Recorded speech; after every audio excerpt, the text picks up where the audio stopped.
imposible que cada ciudadano del mundo cuyo país en este momento esté sometido bajo la opresión de un autoritario no se haya emocionado con las imágenes de estatuas caídas, de miles de sirios en el exilio abarrotando autopistas para regresar a su país y con las imágenes de presos políticos, quienes después de décadas de prisión fueron liberados por rebeldes, quienes lograron la caída de Bashar al-Assad. Que esto no es por las buenas. Este fin no es por las buenas, no fue por las buenas allí. A todo dictador le llega su cuarto de hora y hay un fin de la dictadura, hay un fin de la tiranía, pero eso no se logra negociando. Pero nosotros no tenemos unos rebeldes milicianos armados. No lo sé, yo la verdad es que no manejo esa dimensión de la lucha, yo estoy en otra dimensión de la lucha, pero lo que sí sé es que la gran lección que hay que aprender es que esto no es por las buenas, esto no fue negociado, fue por las malas y es la única manera de salir de los tiranos. Amigo de Chávez, de Maduro y también de Putin y de Teherán. Los rebeldes declararon libre a Damasco, a Alepo, Hama, Deraa, Homs y lograron en solo una semana que al-Assad abandonara el país y terminara refugiado en Rusia. Pusieron fin a la mano de hierro de medio siglo. El carnicero de Siria no estará más en el poder. La pregunta es si otro peor llegará. Muchos de los combatientes solo estaban unidos para derrocar a al-Assad. ¿Qué pasará ahora? Se nos parece demasiado a nuestra historia en Venezuela porque también tuvieron un gobierno interino, hubo elecciones, al-Assad junto a normalizadores impidieron los cambios y frente a la brutal represión y la falta de entendimiento pues surgió este movimiento en armas. Después de que Assad logró en teoría sobrevivir a todo el conflicto de la guerra civil, precisamente porque el mundo no hizo lo que tenía que hacer, el conflicto terminó en violencia. Hubo un momento en el cual empezó una campaña de normalización dentro de Siria y fuera de Siria, de decir, miren, vamos a ser realistas, si es verdad, Assad es un asesino, Assad mató mucha gente, pero es el que tiene el control del país, entonces hay que recuperar la economía para que vuelvan los sirios, hay que empezar a reconocerlo, la misma estrategia que muchos quieren hacer con Nicolás Maduro. En las primeras horas los mismos rebeldes preferían no ser completamente optimistas, sino más bien prudentes, vigilantes, para no sufrir más pérdidas humanas hasta estar realmente a salvo. La clave de este movimiento es que dentro de Siria hubo unificación de opiniones sobre la necesidad de establecer estructuras institucionales en las áreas liberadas. Y esta cruzada estuvo acompañada por factores militares. Todos estaban de acuerdo en lo que debía ocurrir. Entrenaron juntos civiles, militares, en campamentos creados para esta misión. Desarrollaron sentido de disciplina para entrar en la batalla de forma coordinada, organizada. Decían que el progreso y la ejecución de los planes dieron giros a última hora, pero mantuvieron una buena comunicación para saber cuándo parar, cuándo desmantelar un plan y cuándo volver a avanzar. Esta revolución tuvo una transición del caos, de lo aleatorio, del azar o de la casualidad a un estado de orden, tanto del lado institucional civil como de las operaciones militares. Otra clave es que los aliados de Assad estaban distraídos con sus propias guerras. Los rusos, Hezbollah e Irán estaban débiles, preocupados. Por eso los rebeldes decidieron lanzar ahora esta ofensiva en Siria y creen que la semilla de la derrota del régimen siempre estuvo dentro del mismo régimen.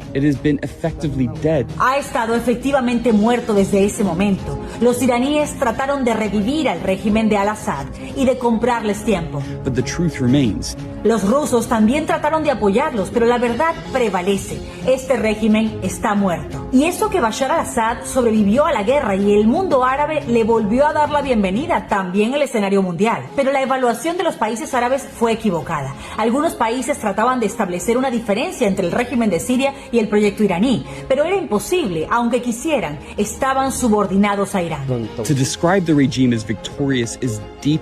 Es injusto describir a este régimen como exitoso. Es profundamente injusto. Contamos niños, mujeres, personas sometidas a violación en prisión, individuos desplazados, diseminados a lo largo del mundo, aquellos quienes se ahogaron en el mar, aquellos quienes viven en tiendas de campaña en la frontera de otros países. ¿De qué clase de victoria hablamos? Nos recuerda que esto va a pasar también en Venezuela, va a pasar en Cuba, va a pasar en Nicaragua, va a pasar en Bolivia. Esta interconexión perversa entre los tiranos hace que cuando uno cae genera probablemente un efecto en dominó. Siria va a cambiar realmente. Estos rebeldes prometen la implementación de las reglas del islamismo estricto, pero ellos responden que quienes le temen a un real gobierno islámico no lo entienden o no han visto su correcta implementación. Ellos prometen que solo se limitarán a adoptar sus tradiciones y la naturaleza de la región, que creen en las instituciones, no en un solo gobierno tomando todas las decisiones arbitrarias. Pero surgen las dudas sobre quienes lograron liberar a Siria,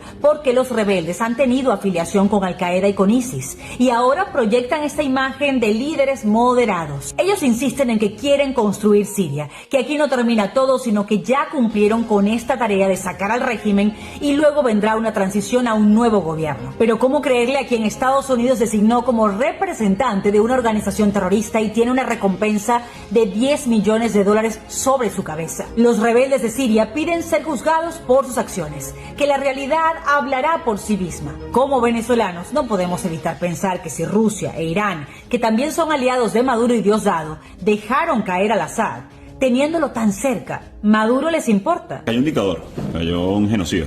Ver caer, insisto, un dictador es motivo de esperanza. Una mala noticia para Maduro, sin duda, que fue un aliado siempre, por cierto, de Siria, que lamentablemente lo hemos reunido varias veces con Bashar al-Assad, no solamente a Maduro, sino también a Chávez en su momento, y también un mal día para Rusia, así que es un buen día, sin duda, también en ese sentido para Venezuela. Nosotros no tenemos rebeldes, no protagonizamos una lucha armada. Maduro se puede ver reflejado en un desenlace como el de Siria. Todo se ha estado alineando para que los países que están bajo el sometimiento de dictaduras finalmente obtenga la libertad. Y yo creo que Venezuela está entre esos países. La dictadura en Venezuela tiene fecha de vencimiento. Analistas en Washington se preguntan por qué no podría ser Venezuela la protagonista de un día histórico como este. En las primeras horas, algunos comenzaron a reportar que al-Assad contactó a Estados Unidos a través de Emiratos Árabes y que había prometido cortar sus lazos con Irán y con Hezbollah si Estados Unidos y los países del hemisferio occidental lo ayudaban a permanecer en el poder. Y que incluso intentó contactar a Trump, pero falló en este plan. De hecho, Trump publicó en su red social Truth que rebeldes opositores en un movimiento sin precedentes habían tomado ciudades en una ofensiva coordinada y que Rusia, que los había protegido por años, pues ya no podía hacerlo. Él decía que Siria no es nuestro amigo, que Estados Unidos no tiene nada que ver con eso y que esa no es nuestra pelea. Otros analistas aseguran que no hay salvadores buenos en Siria, que no hay nadie a quien apoyar o vitorear aquí, porque todos son actores malvados. Sin embargo, es inevitable sentir emoción cuando presos políticos en la prisión Sednaya, el centro de tortura para opositores más grande de Medio Oriente, salieron a la calle por primera vez en años. Pero ver el derrocamiento de un autócrata, de un dictador, ver cómo abrían los centros de tortura en Siria.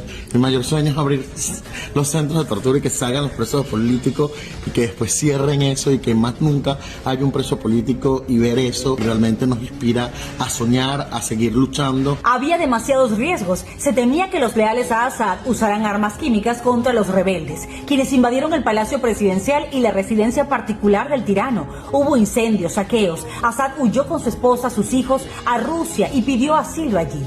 Abu Mohamed al-Hawlani tendrá un papel decisivo en el nuevo orden de Siria, después de este súbito fin de medio siglo de régimen cruel de la familia al-Assad. Pero hay otros grupos rebeldes que se atribuyen la toma de Damasco, que habían trabajado con fuerzas occidentales para el levantamiento sirio del 2011. La pregunta es, ¿cómo turcos, kurdos, las HTS se van a poner de acuerdo? No muchos se atreven a celebrar o sacar conclusiones rápidas sobre Siria y sobre qué tipo de gobierno surgirá en ese país que tiene diversidad de sectas, cristianas y musulmanas. Recuerden que Bashar al-Assad tomó el poder en el año 2000, pero ya su padre había gobernado 30 años. Estos últimos 13 años habían vivido en guerra civil, después de una manifestación pacífica pro-democracia contra al-Assad en el 2011.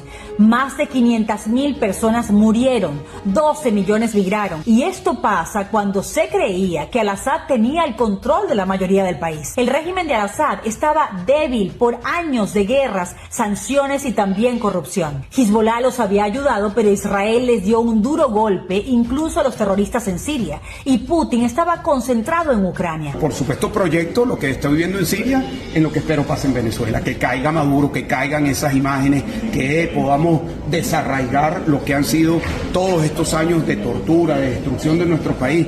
Y cuando eso pase en Venezuela, yo no tengo ninguna duda que vamos a ver a 20 millones de personas celebrando en las calles en Venezuela. Las fuerzas pro al-Assad quedaron totalmente expuestas. Lo interesante de este caso es que tenían 13 años de conflicto y pasaron de estar en un punto muerto en el que se creía que no ocurriría nada a la repentina caída del tirano. Hace solo una semana, al-Assad había prometido aplastar a los terroristas. Fíjense que los bajos salarios de los militares sirios fue una de las razones que les llevó a tomar la decisión de huir en lugar de defender al autoritario y enfrentarse con los rebeldes. No protegieron a quien los estaba matando de hambre con un ingreso miserable. Y es un ejército que también está apoyado por paramilitares y milicias, que en su arsenal tiene equipo soviético en ruinas. Habían perdido la mitad de los soldados porque murieron en combate en una larga guerra o porque huyeron y se unieron a la oposición. Siria también tiene grandes reservas de petróleo, de gas, pero fue clave que perdieran la capacidad de exportarlas y las sanciones económicas los debilitaron mucho. Muchos militares sirios abandonaron sus vehículos, su armamento, sus uniformes y se vistieron de civil. Perdieron la voluntad de luchar por el régimen. Como decía un analista, esto pasó en 2 semanas.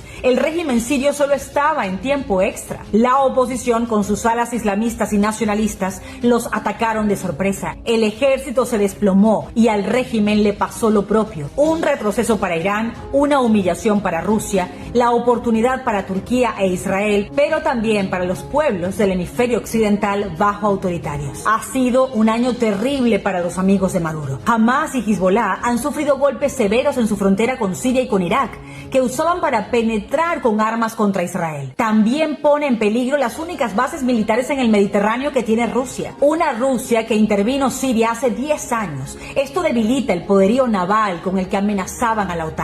Los tiranos de América Latina deben estar algo estresados porque Rusia e Irán representan el mismo apoyo para ellos que representaban para al-Assad en Siria. Recordemos que Putin le hizo bullying a Biden por abandonar Afganistán y aseguró que él jamás abandonaría a sus aliados. Y la verdad es que no puede asegurar la permanencia en el poder de ningún tirano aliado, solo limitarse a recibirlo en su propio país con el rabo entre las piernas. El poder geopolítico del Kremlin se desvaneció y esto no le conviene a Maduro. Como escribía hace unos días Anna Applebaum en The Atlantic, el colapso de al-Assad fue gradual pero repentino.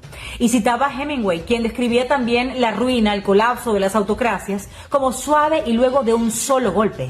Porque los leales al tirano permanecen con él mientras los pueda proteger de la furia de sus compatriotas. Y ella cree que esas imágenes de sirios tomándose selfies en el palacio presidencial abandonado por Saad las veremos en Caracas, en Teherán y en Moscú el día en que los soldados terminen de perder su fe en el liderazgo del régimen. Y también cuando el pueblo pierda el miedo a esos soldados. Estos tiranos olvidan que los soldados son parte del pueblo también. Y ellos tienen dudas a un futuro que les parece incierto y familias quienes sufren. Ella considera que nuestra comparación con la realidad ahora en Siria tiene sentido porque estamos hablando de autocracias que se han constituido en una red de aliados. Rusia, Irán, Cuba y China han colaborado para mantener en el poder a Maduro, quien también perdió al pueblo. Putin ha sido claro en que quiere construir un mundo en el que la crueldad no tenga límites, donde sus amigos dictadores gocen de impunidad, sin valores universales ni aspiraciones. Y en Siria hablamos de más de 100.000 desapariciones forzadas, miles de torturados. Assad hasta utilizó armas químicas contra su propia población. Y la brutalidad tiene un propósito: crear desesperanza, apatía, desesperación y que los tiranos pueden ser eternos. De hecho, el eslogan de Assad era nuestro líder para siempre. Y no fue para siempre, porque nunca lo es.